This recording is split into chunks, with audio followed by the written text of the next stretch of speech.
Hi, Hamid. Thank you so much for joining us here today and taking the time to show up with us. We're going to start you off with a broad question, and we call it the creation myth question. And people respond to this in a number of different ways, but the idea is if there were a creation myth that led to this moment right now where you're speaking to us, that is kind of a narrative of your life that involves. Wait, sorry, I need to start over again because now I've just stretched it out. So do you want me to ask it?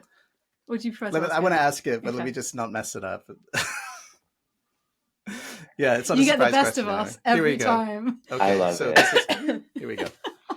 Okay. Hamid, thank you so much for taking the time to show up with us today. And I'm going to start you off with a broad question. And that is, if you could share with us what we call a creation myth about what led you to this moment today. And yeah, it's kind of a narrative that would reflect on events, ideas, synchronicities, key moments in your life that just landed you in this moment. And it's just a kind of a way to open up a story about yourself for us.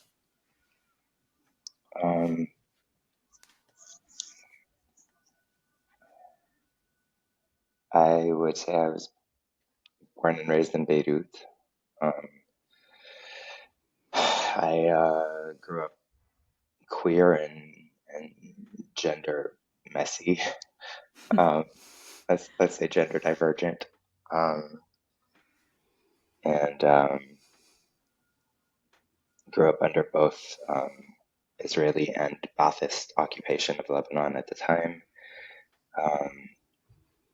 Started making music, found myself in music and in voice, whatever that means. And then made a life out of that, I guess. That's sort of what I do now. I moved to the States recently, and I'm based in New York. I have no idea how to answer that question. That's a great way to answer that. In the discarded version of the interview, you expressed a kind of a discomfort around the idea of around a myth, which I'm guessing has to do something with like what truth is, maybe. Or No, it's not so much about truth, just as much as I think we all do this thing where we like to sort of narrate a history of our lives. And ultimately what we're doing is sort of stringing together a bunch of sort of disparate events and things that are probably quite random.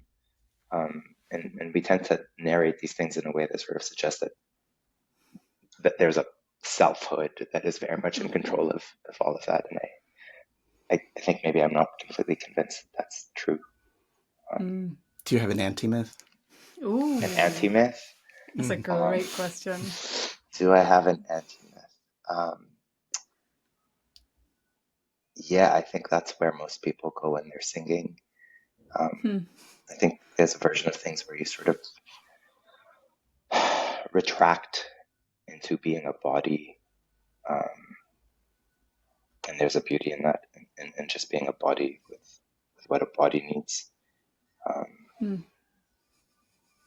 But that's obviously socially inadequate. But yeah. So like perhaps more the creaturely, like the more creaturely side, the soft animals of our being. Yeah, totally. Totally. But also, I mean, yeah, let's say that. I think it's both that and the opposite of that as well.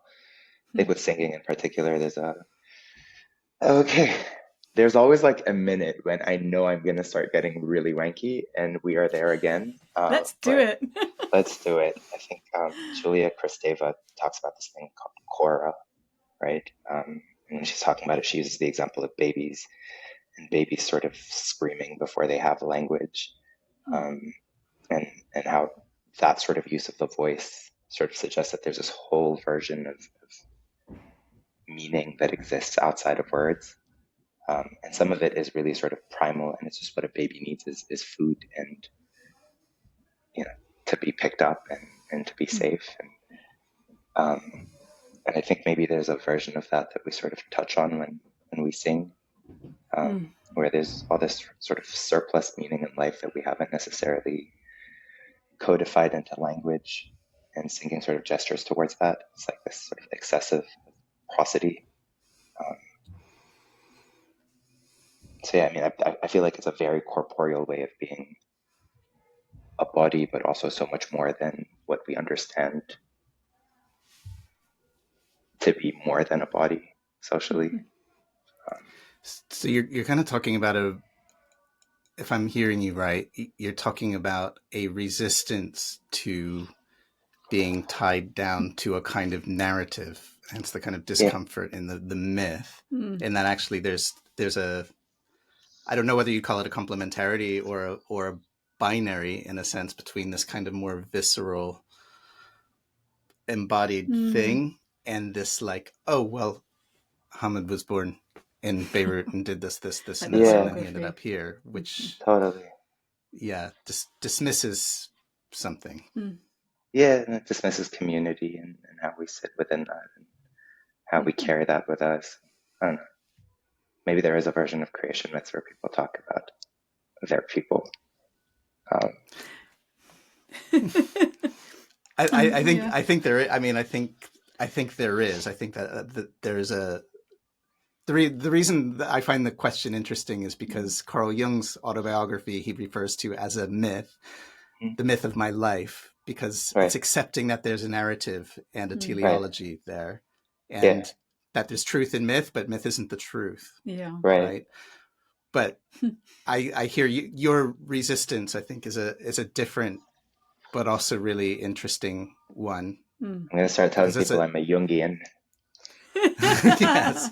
I've never read it. You've already mentioned Kristeva, so I think that's you've already alienated the Jungian set. So let's just alienate everyone. They can all fuck off. Funnily enough, I mean, before I get to my question, I was just thinking as you're speaking about the baby screaming to have their needs met, and how in some traditions, keening when we're in grief, there's a way of using the voice that doesn't require words, that is just the utterance. It's like when you have the banshees, this kind of the story of the banshees, the wailing women who just appear as these visceral, incarnated beings of pure sound and grief and somatic expression, and kind of I don't know, as you were talking about the baby, I was thinking, yes, like this whole realm that exists beyond words, that words can point towards or maybe give some form to, but never really touch. Yeah. So, I mean, before we go into these wonderful realms, or maybe this takes us to those realms, are there particular formative moments, but perhaps there's one or perhaps there's a few, that you feel have really shaped who you've become, that come to mind at this point in your life? Yeah, but it's really funny. I think I've told this story so many times before, and it's the first time I noticed that there's actually a huge sort of semiotic component to it that might be also part of why it was important to me. But I very clearly remember being a child, right? I think maybe I must have been about 5 or 6 or something like that. And I was with my family in my grandmother's house in Amman in Jordan. And my parents were watching a live performance of Tina Turner, like in concert. And my dad used the word sexy to describe her. And I didn't know what that word meant. It was the first time I'd heard it. And so I asked my dad to like explain what that word meant. And he just said Tina Turner, right? And it was one of those moments in which like I was looking at this woman whose body was carrying so much, right? And was, sort of just holding that with all this sort of ferocity. And it created a word for me, right? And I honestly think that's when I sort of started wanting to be a singer. But we can do a deep dive into deciding to be a singer because I wanted my dad to think I was sexy. But well, we've already alienated now we're the into Freudian Freudians, I think. territory. Yeah, exactly. I'm not entirely sure we're going to go there. But it's there's a cool link though, right? Because you're also talking about well, I don't know whether you thought she was sexy at the time, but like an unnameable experience that becomes sexy, that then becomes Tina Turner, which then becomes like a really limiting definition, right? Totally. Which is just what you've been speaking about, that there's something that evades labels, that the visceral experience. Yeah. Totally. Could you talk about how that's either present in your work or has become present in your work? I mean, the stuff that you're talking about here, does that go back to the early days? Is it something that arose in consciousness? No, I think most of the stuff that I mean, look, maybe all these things sort of inform how we understand ourselves, maybe subconsciously or whatever. But I think most of the stuff that really informed my writing, let's say, was more the kind of stuff that happens in like high school, where I feel like I sort of picked up on this sense of abjectness that is so adolescent, right? That I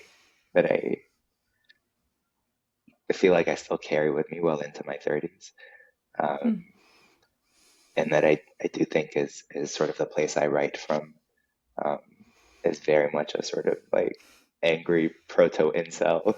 Like, yeah. Does that answer your question? Well, it just provokes more.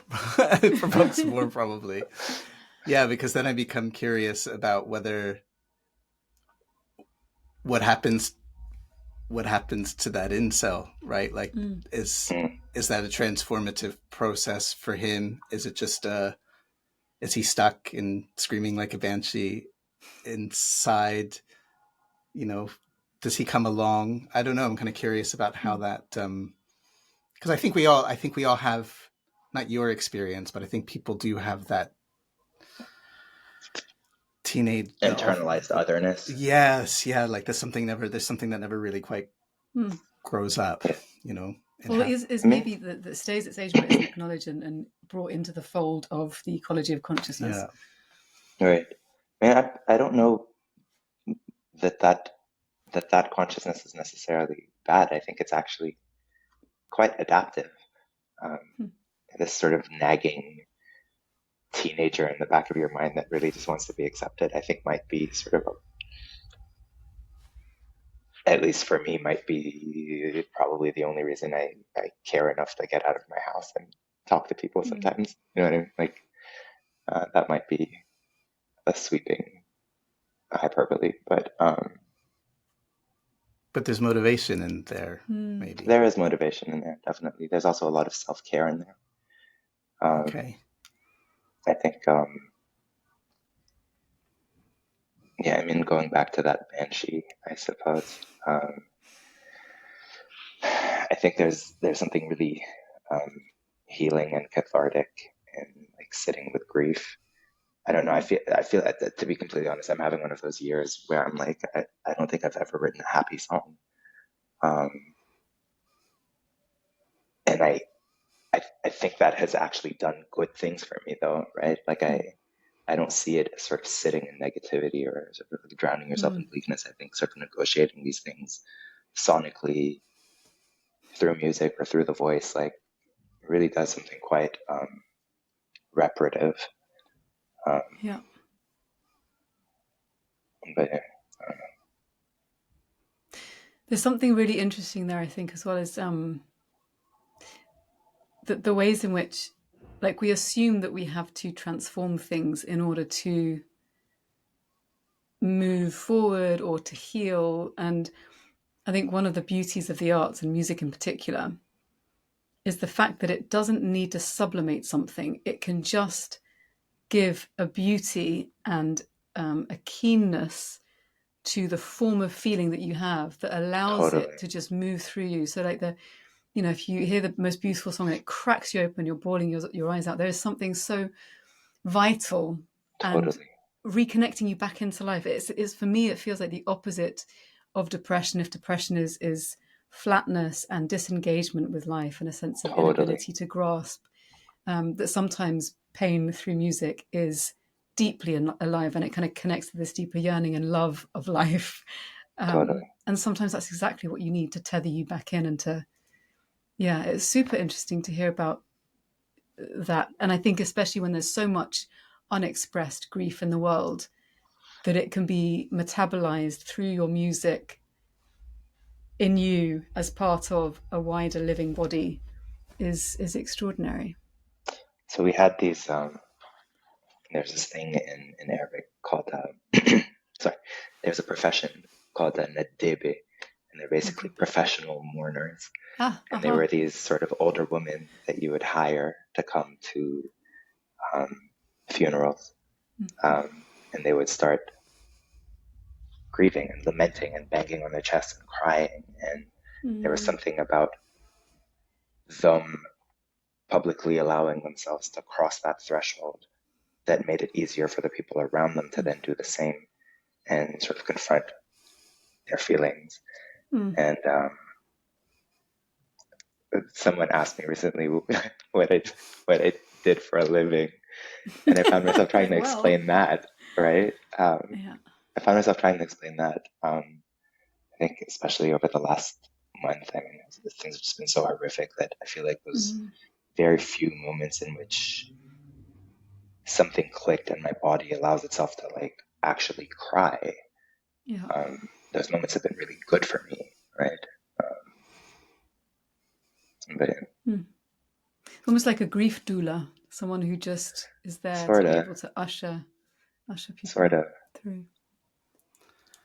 I'm like thinking of mine is a little bit more basic and nerdy. Go on. I'm thinking like a catalyst also, right? Like a catalyst is this compound that allows other compounds to shift and change. I think I'd have to look it up, but I think the nature of a catalyst technically is that the catalyst doesn't change. It stays the same, but the chemicals around it turn into a different... I think you're right. Yeah. I'm like getting high school flashbacks right now. Yeah, because that's yes, kind of a... Let me check my books. It's so deeply interesting metaphorically anyway, but I guess, because I mean, we're not talking about catalysm here because it feels like you're also talking about some change in experience in the catalyst. But I wonder if you might say something about being in between, because what I'm hearing from you is that you're expressing some of this stuff which is yours, but you're also expressing this stuff publicly, right? As a musician that people come to see, right? And you've done that in a number of very different ways from each other across your professional career. Right. And I wonder if you might reflect. Go ahead. I was just going to ask if you wanted to reflect about what it's like to kind of be a bridge in some way between your personal experience and other people having experiences through what you're doing. I think when I was younger, so I started a band in college, and the band got really famous really fast, and I have never been able to like really understand why that happened, right? And this isn't sort of like random self-deprecation. I think there are plenty of people who are actually very talented musicians who have done similar work who just did not get the kind of notoriety that my band had, and something never really made sense to me. And when people would ask me, when reporters would ask almost begrudgingly, like, why is it that your band is doing so well? My response was always that I think it's because we're not that special, right? And that there's actually something about the shared that tapping into, I don't know, feels useful to other people for some reason. And I feel like as I get older, I'm increasingly comfortable with sitting with that as a version of things. I think most people can readily recognize that I'm very, very sensitive. I think people recognize that very quickly. That I'll cry reading Freud, right? Has happened, as you well know. I just fell in love with him all over again. I mean, the last time I cried reading Freud was reading Freud through you, right?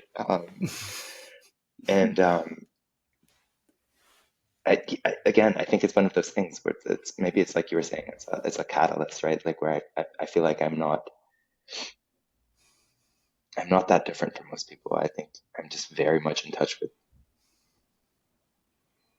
my feelings, maybe to a fault sometimes, and very much in touch with what I need and feeling like it's not particularly special. Um,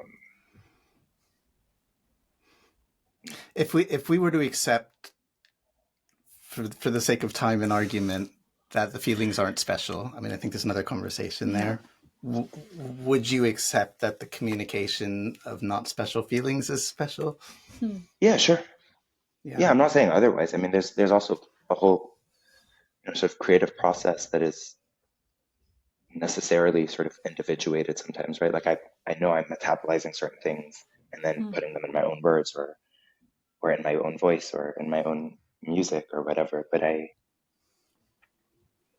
mean, sometimes those things are so random, right? Like when I'm making music, to be completely honest, more often than otherwise, not more, I think every time I've ever made music, I've only made music that sounded the way it did because at that moment, that was all I knew how to do, right? Um, and as soon as I learn something new, I do something differently. But these things are so random. They're so Are you random. talking Like, technically or yeah, like I'm talking emotionally? technically, technically, right? So like, I feel like when the things that I'm articulating are not special, if I'm to contend that the way I'm articulating is special, then I would also have to contend that the way I'm articulating is at least like 70% totally random. Right? And just being okay with that, I guess. But I think there's something underneath this, which is like um, this kind of web of interbeing, which is, and it goes back to the being able to express something which is at times beautiful and painful and alive, and other people resonating with it, and the fact that the way in which you express your music at any given time, with what it is that you know how to do, you're using that in a particular way that is unique to you. So there's this kind of constant dance between, the instrument. Maybe you didn't make your guitar, maybe you didn't, you didn't have to come up with the chords. The way that you weave the chords together, that you create the words to create this particular experience that touches people at a particular moment in that moment in time, that's kind of like this beautiful dance between many things, which include the wider web and you. Um, and so I think the one is not extricable from the other, but Totally. that you're taking kind of like you are in the position of creator, or at the very least co-creator with what's going on. I'm curious and you mentioned earlier the band kind of going off by storm and thinking, well, maybe it's just because we're not that special. Is there something that's particularly surprising or unexpected that's happened in your life to alter its course? Maybe it's related to that, maybe it's related to something else. To alter my life's course. Or that's profoundly shaped it in a particular way. I mean, yeah, definitely. I think being thrown into the public eye at a time when truly, I spoke a big game, but I knew very little and was being asked to discuss things that were well above my punching weight, right? And you're not talking Because of, about music here, you're talking about life and politics and that sort of thing? yeah, yeah, and I mean via music, right? Because of the region that I grew up in and was working in, there's sort of this assumption, not assumption, this expectation that I would need to rise to, in which I remember very. Did you hear that? Yeah, what was that? Sorry, New York. There's Hi, New some York. some car. Um, I think very, very early, and this was actually like that. This moment was weirdly traumatizing for me because it was on a live radio show, and I got stuck and I didn't know how to answer, and I felt this like incredible weight of responsibility on my shoulders that I think sort of just stayed with me for years afterwards. But it was probably the first time we do a radio show publicly in Lebanon. I was 20, and the reporter asks me if true story. The reporter asks me if the reason I'm singing in Arabic, despite being someone who went to an American school and clearly was struggling with my Arabic, if the reason I was doing that was connected to Palestine. And I just went like, what? Like, there's so much. How does one make that connection? And obviously, to a lot of people, that connection happens through like decades of art history in the region and the connection with sort of pan-Arabist movements and yada yada that I just couldn't have possibly known about, right, at 20. And so there's immediate rush to sort of rise to that and just do your research, right? Like dig, find out, because you're already inside that spotlight, and you need to make use of it to be as useful to the people around you as possible.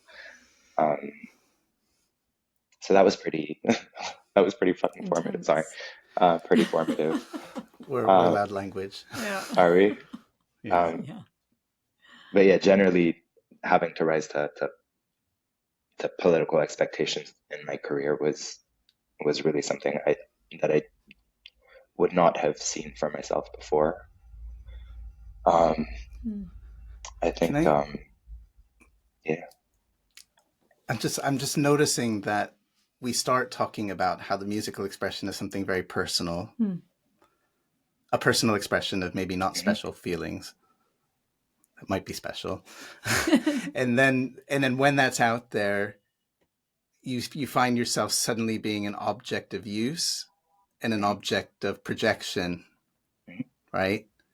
Like the way you describe that moment, you can kind of feel like being in the crucible, like that, like, you know, it's live, and then almost like, oh fuck, Ned, like this is like that just sounds like such a crashing of two different worlds. Like you're producing something from inside, which might be like a visceral grief or whatever you want, you know, the teenage self, and then suddenly it's representing Palestine and the whole history of Arabic music and the weight like, of the world. fuck. Yeah, like no wonder. Geopolitical strife, you know. I think that's generally just the creative process though, right? Like we sort of retire into like a room of one's own for a bit. You do your thing, generate it. Well, and people then with the unpublished novel or the, you know, the recorded album that nobody listens to don't find themselves on the radio, right? Yes. And lots of people, to be fair, don't find themselves also in kind of a global cultural firestorm of, you know, so like there are other experiences of that are resonant, but this is not like, it's not small potatoes. No. Yeah, no, I know that. But truly, I mean, I think a lot of it is also just being queer from Lebanon, looking like this, like unmistakably not, like I'm not one of those Lebanese people who passes for white, right? There are many of us who are a very complicated, multi-ethnic, multi-racial region. I think there's just certain expectations that immediately come from my skin. I don't just mean like color, I mean queerness, clearly being assigned male at birth, struggling with that publicly at some point, my age at the time. So all these things, and so a lot of it was, again, sort of retracting into the body and speaking about that, but then having to do a lot of research to find the right words, right? Yeah.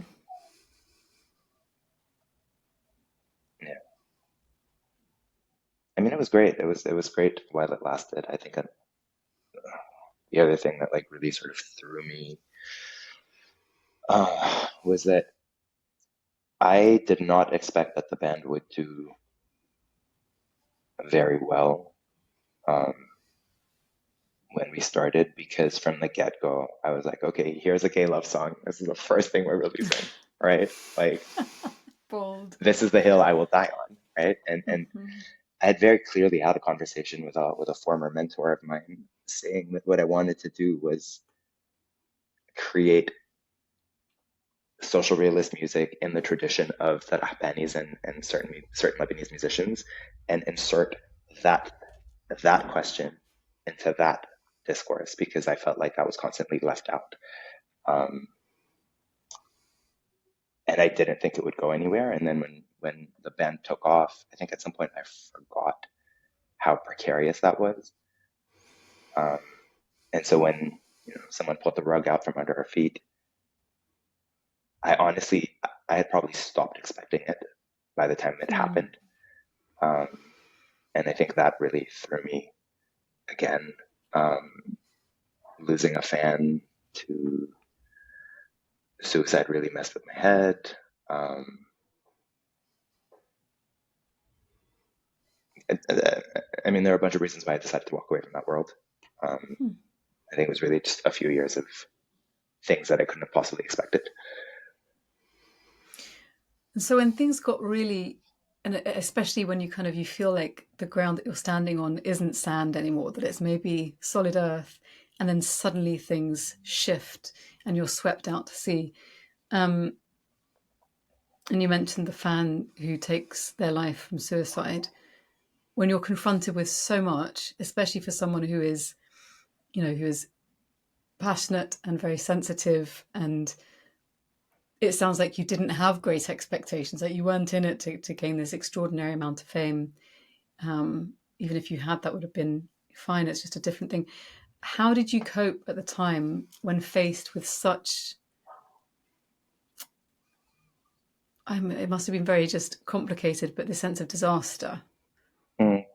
Um, I mean, look, maybe this sounds like counterintuitive, but I think there's an element of like luck in there, in that a bunch of things that actually were disastrous, like a Beirut port explosion and the economic collapse, and I lost everything I'd ever made to the banking crisis, and there was just a shit storm, right, for a couple of years, but everything had compounded in a couple of years, and I think there's actually something great about that, right? In that it kind of forced me to make some decisions that I had to make that really pushed me away from myself and away from a kind of comfort with malaise that I had developed, like a familiarity with it.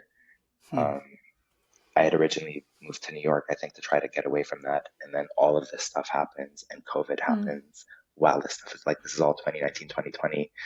And then, you snap your fingers and you are alone at home for a year with no career.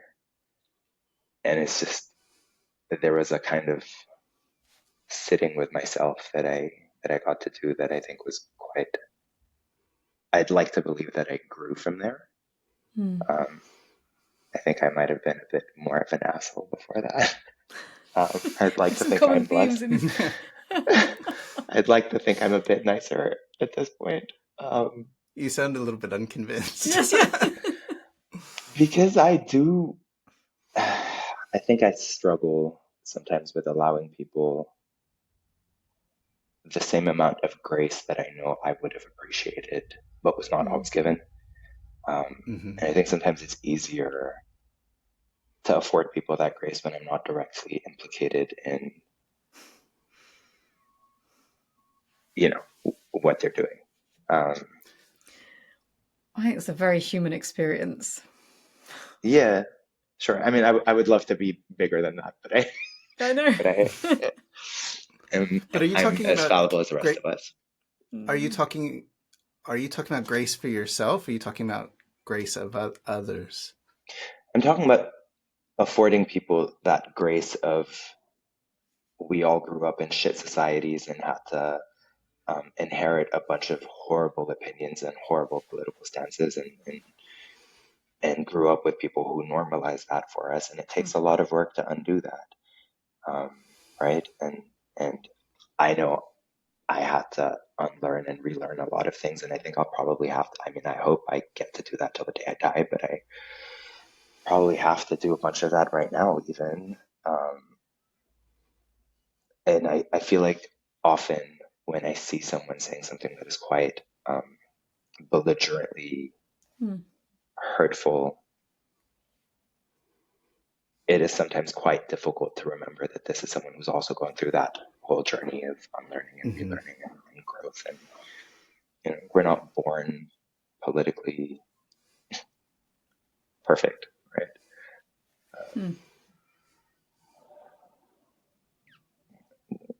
That's the version of grace that I mean, I think. So you feel that this time gave you perspective on that? Is that kind of what you're feeling? Like I hear you saying, you know, I didn't come out the other side perfect, right? But you came out the other side with a cognizance of this kind of grace, to use your word. Yeah, towards myself more than, to be honest, very much towards myself. I think I realized that you know, sometimes you need time to grieve certain things, even if you are in a position where you're supposed to be doing that publicly. And it can be quite difficult when people expect you to do these things like, you know, a disaster happened yesterday. Why have you not said something yet? Right? Yeah. It's like, well, I'm still processing. And just learning to allow myself that space. It took me a couple of years of just like throwing my life away, going back to college so that for once I'm like taking in instead of exporting. And just having space to read and sit with myself and wear all the dresses that I wanted to wear and decide if that's something for me or not, right? And try new things with my voice and try making sounds differently without feeling like I need to release an album by the end of the year and other people's, you know, livelihood depends on it. And there was too much pressure, and I got to take some time away from that, and I think it was great for me. So I think, because I'm mindful of the folks who might be listening to and watching this, and people who are perhaps afraid to take their foot off the gas and experiment in ways that could be quite confronting to them, based on, you know, the culture they grew up in or whatever they've internalized as to what they should be or who they should be or how they should behave. When you gave yourself permission to experiment, to explore, to try on the dresses, to try different things with your voice, to play, and I mean that in the most powerful way that we can use the word play, not in a flippant way, but to really play with the plasticity of who you are and to understand yourself in these different ways. What do you think for folks who are thinking about what you're talking about and being like, oh my God, I would love an entry point to that? What were some of the things that you found helpful to get into that space, to give yourself permission and to really explore? This is going to be a cop-out answer, but honestly, again, I think I think I got lucky with having everything taken away from me at one go. I kind of didn't have another choice, right? Like I ended up back in grad school because I had lost everything and on a whim applied to this very, very tiny, fully funded, stipended program. And in the middle of COVID, that was the only way I was going to get a steady income, was to go back to studying. And I did. And then magic happened, right? On a whim, I took a playwriting class, and that really repaired my relationship to text. So then I started writing songs again and realized that I like sort of more theatrical forms, ended up writing opera, again, on a whim, met an amazing mentor. Like, I think sometimes it's just, again, like when you land in these positions very randomly, and I think your body knows when something feels exciting to it. And I think often we struggle with listening to that, sometimes because it's difficult to hear and sometimes because it's difficult to listen. But I mean, I met a professor at dinner. She told me what she was doing with her work. My body said, this is it. I applied to a program, got accepted, knew I was going to go hungry. My body was like, girl, you need the money, right? Dead ass. Yeah. I don't want to like, well, I do a little bit. I want to deconstruct it a little bit because you say whim a lot. Yeah. And I do get that you were thrown into a situation that was not your choice, right? With COVID and the, you know, everything being taken away. I don't think, and I just want to like check because it feels almost like you would dismiss what I think you just said, which is really important, right? That there is something there that is a hunger, a desire, and that you need to listen. Yeah. And that people who've had the rug taken under them in that way, many give up listening, right? Or many don't hear.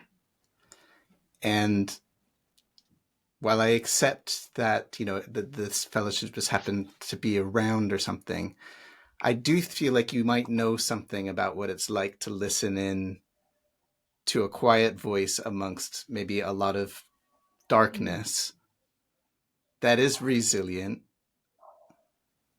Because you did have to do something. You did have to be awake to it. You did have to apply for it. Yeah. Totally. No, I agree. Yeah. I'm not saying otherwise, right? But again, I mean, I think it's one of those things where I'm just very, very sensitive. Yes. And so I think maybe sometimes those urges are easier for me to tap into because I feel them quite intensely. If I walk into a room and someone is making me uncomfortable for whatever reason, I'm not like slightly bothered. I'm so bothered that it feels like the world is going to end if I don't leave immediately, right? Yeah. So that channel is jacked up. Totally. And it's very hard not to listen to it, right? Yeah. I kind of appreciate that in you. I guess that's what I'm trying to convey, right? It's kind of like, well, there was nothing there and this thing happened, right? But actually, the other side of that sensitivity that makes you feel so awful in that situation is a sensitivity for fine vibration. Yeah, that's no, I mean, I appreciate that about myself as well. Honestly, good. Okay. I realize, like, I recognize Al in a lot of ways that can be quite painful for me. I think there are things that are magnified. I think hurt can be magnified in ways that are often just unnecessary. But I also think that that's been the thing that has also repeatedly saved me, or at least like the part of myself that saves the rest of us, us being the other parts. The other parts. Has your relationship to that changed? Like, were you aware of the sensitivity before? I mean, you would have experienced it, but were you aware of it as a sensitivity? Did your relationship to that sensitivity change during this period and then moving into the present? Is there something you learned I think about how to be with it? Yeah, I think I'm still learning that because I think growing up, I assumed that everyone felt that way. And I think a big sense of that feeling other came from how can you all feel this and not respond, right?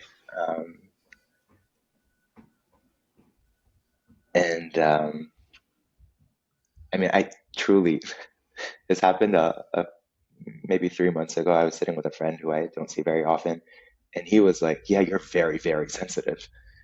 And it was the first time I noticed that, like, people can see that, right? And yeah, that I just didn't recognize that for a very long time, and I think maybe that's why I drank so much, and I sit with that differently. I think getting sober has been really useful for that in particular. It's not wanting to quiet those bits down. It's interesting because obviously, depending on who we are and our particular personality structures and our upbringing and all of these things, it's fascinating to hear what raw materials we each have within and how they're shaped by the context and how we come to hopefully appreciate their qualities and strategize around the parts that maybe they don't offer us. So for some people, it's that channel is jacked down really low, and it's a question of really, how do you land back in your body? How do you tune into that sense of sensitivity?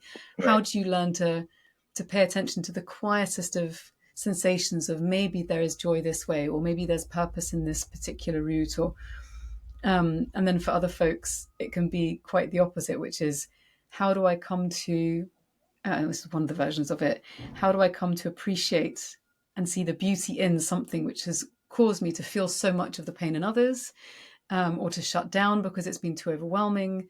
And actually, it's one of these. I think it's one of these. I guess I don't know if paradox is quite right, but this strange moment of the turning that we're in now, which is that we need to be able to feel in order to be able to make different choices. Right. And I think there's something in that, in what you're describing, of recognizing and naming and claiming for your own sensitivity that's so deeply enmeshed with your role as a creator, your role as someone who can help other people to feel, to unlock those experiences in others, and to give them that kind of lifeline of feeling where they might otherwise not be able to express themselves. Or you kind of know what I don't know if I'm being. I do. I know what you're saying, but I will say that I think okay, I think part of where this has been really healthy for me is that for the last few years, it's actually only been about sitting with that for myself, right? I've not really had an audience.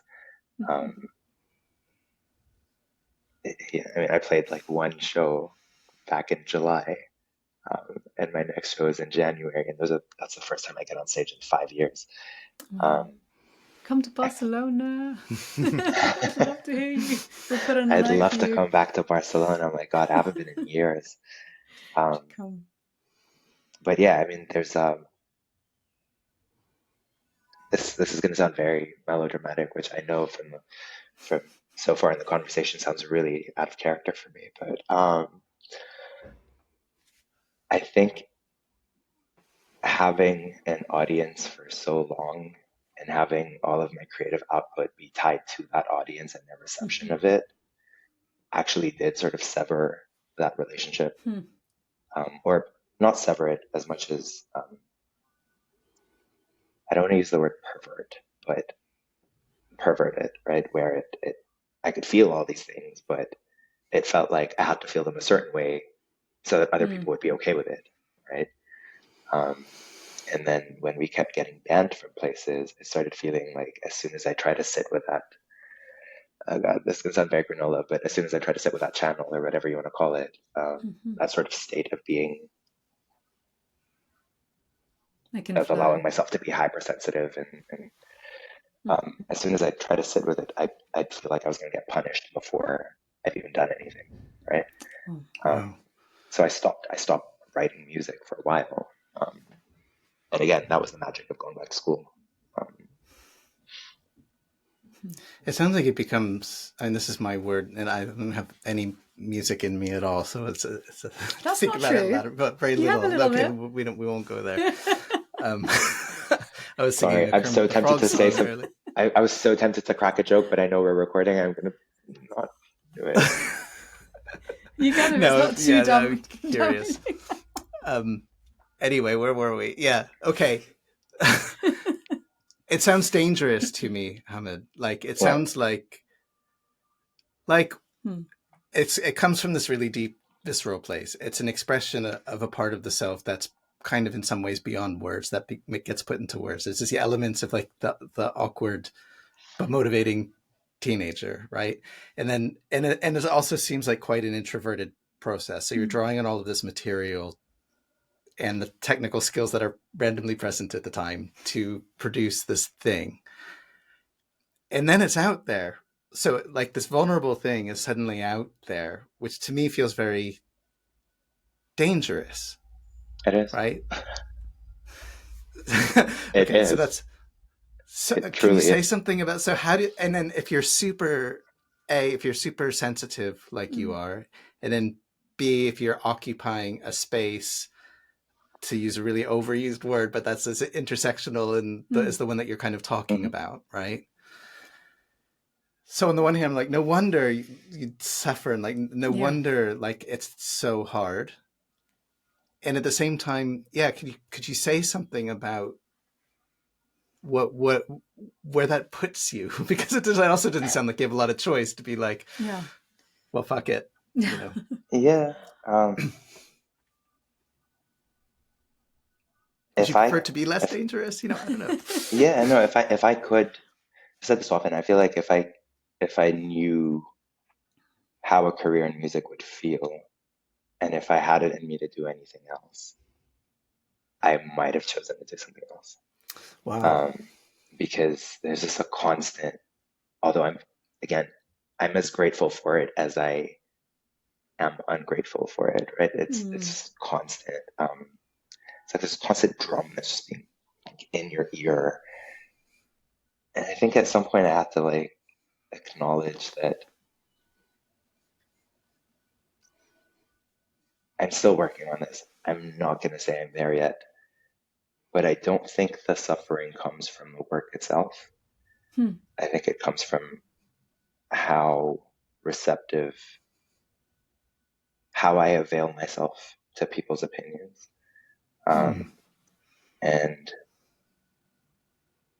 I've had enough people in my life who were complete narcissists, who were abusive, right?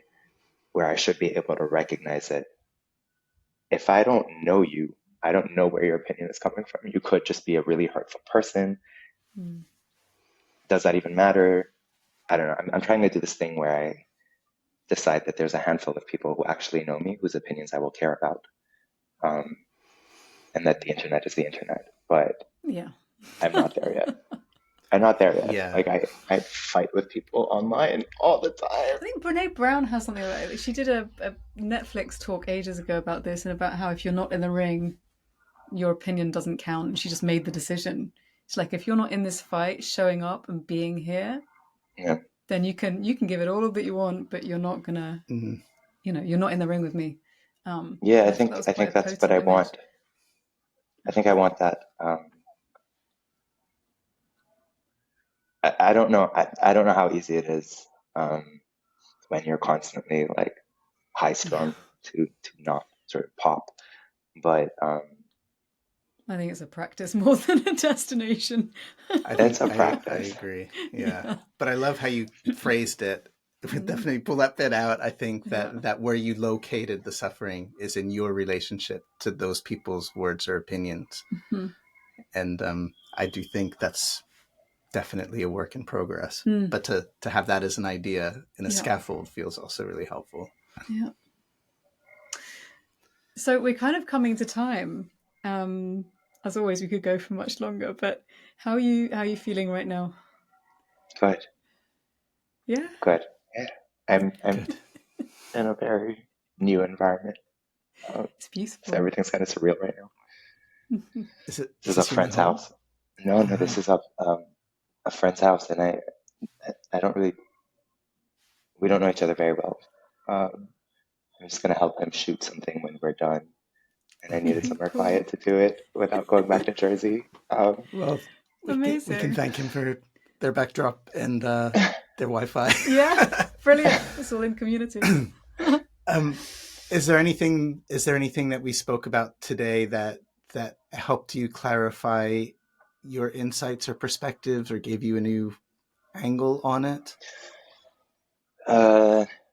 Yeah, no, I think I might have figured out what I'm gonna use for my next residency applications. To be honest. For your next what application? Residency applications. Amazing. Okay. I think we're like both leaning in. We're like, what? Yes. Yeah, no, I think there's a lot of work to do with just the idea of the musician as an aggregator for grief, right? As a catalyst, I think I want to actually study grief and allow myself to like not be like, girl, you need to write a happy song for once, and actually just do the opposite and lean into that and say this is my work for the next 2 years. Oh, wow. Amazing! I would love to hear anything you feel moved to share in that sphere. Yeah, I will when I start writing. But yeah, no, I think that's what I want to do. I don't know. Sorry, I feel like I can't necessarily. I will say this. You don't need to put this in if it's gonna like ruin things for your audience. But I feel like I can't necessarily stand by anything I've said so far. Where sometimes I don't know, Aaron. It's very easy to talk to you. So, I feel like I go into like analysis mode, right? Where I'm like reclining, listening, and just like saying whatever comes to mind and hoping things make sense to me. Well, I like it. I mean, there's a lot of I think you're the first person to bring in Christeva, that's for sure. My apologies. So you go next. Okay. You may remember this one, Hamid. I hope you don't remember your answer. Go on. If you could go back and say something to your 10-year-old self, what would it be? Was that really annoying? Did I say something like I'd point and say faggot? That's Yes, pretty I much think what you you said. Yeah. Well, Yeah, that sounds very on brand. Yeah, no, that was immediately where my Uh-huh. brain went with, and then I was like, wait, did I already say that? To my 10-year-old self, what would I say? I'm so sorry. Do you want to stand by that one? I can't. So every time I try to start thinking of an answer, my brain goes to RuPaul, and when she asks people that question, and I'm just like on stage. Sorry. Is this a RuPaul question? Is it? It's 100% a RuPaul question. Oh man, I think we have to reevaluate Should we go to the It's a next fucking question good. It's a good question though. What would I say to my 10-year-old self? I think. Oh, I'm also remembering my other answer from last time, which I actually do stand by, which is that not everything that gets pathologized needs to be treated as such. I think I really very recently, a few months ago, stopped taking antidepressants for the first time since I was 18, and it's been really, really good for my heart to just say maybe this isn't me, this is structural, and even in times of horror, like right now, right, just being able to engage with the situation and to organize and try to take care of myself by taking care of who I imagine to be my community has been really, really good for my heart. And I wish someone would have said that to me when I was younger, honestly. I'm not like poo-pooing psychiatry. I'm all for it. It saved my life a bunch of times. I think more of us need to engage with liberation psychology or whatever you want to call it. So just to be clear, you're kind of saying that this is really about not locating the pathology within yourself as an individual and as an illness, but as a piece of a much bigger, complex situation. Yeah, right. I generally feel too strongly. I don't need to medicate that when I know that the things I'm feeling horrible about are actually the world is broken, right? Yeah. It just is, and I think maybe it's good to feel that. Well, I'm sure your 10-year-old self would understand the complexity of what you've just shared with us. I think he would. You know what? I was a weird-ass 10-year-old, honestly. You probably would, right? Yeah. I think I was smarter when I was a kid. I think some of us get stupider with age. I think of that as we get more conditioned for sure. Yes. Yeah. Okay. So, coming to close, I want to ask you this question, which is, what advice would you give people listening and watching right now? Yeah. I mean, this isn't me. This is Otter Lord, right? But just allowing yourself to sit with your feelings and your body, even though we're like trained our entire lives to actually do the opposite, to try to rationalize everything, to prioritize rational discourse as the only acceptable form of knowledge. But I think we can learn so much from our bodies and from our feelings. And I think there is a power in that, anti-patriarchal power in that I think can be very healing for all of us. Or at least has been for me. Is there do you know where that Otter Lord comes from, so we can kind of make a note of that for listeners? Or am I putting on the spot? We can search for it. Okay. I have the essay on my phone. Do you want it now? Yes. Send it to us. I think it was called The Power of the Erotic. But I mean, the That's a great title. where she sort of talks about poetry. Sorry, it's called Uses of the Erotic. Uses of the erotic. Yeah. The erotic as power. Uses of the erotic. She sort of writes about poetry and how that is another form of feminine knowledge that has been left out of the academy. Yeah, Okay. the academy. Yes, and this is something we need to incorporate. We've been talking about incorporate too, the the kind of interdisciplinarity that you and I represent in a way, because you do things like dance and sing and do art, and I do things like words and You do much more than that. catalysts. We drink cocktails together, and We we're do very drink cocktails playful. together. Yeah. We have a lovely dog. I've read your work. You do so much more than that. Well, Yes, I mean, thank you. thank you. But You. we- I was fishing for compliments, so thank you very much. The fine art Was of it a fishing for compliments. Successful expedition. Yes. I think you might also be a very sensitive person. I think I am a very touch that. sensitive person. Yeah. Yeah, I he think it's a hides it superpower. a little bit. I think you do a little bit. She just said I Put hide you it. in the hot seat. Okay. Anyway, now that Hamid's in the hot seat, we just completely meandered all over our like nice cozy ending there. But I think that was lovely. Any final thoughts that you'd want to share, Hamed? No, thank you for having me. No, thank you for joining us. Thank you for taking the time to show up, and we really appreciated having you in the hot seat. Mm-hmm.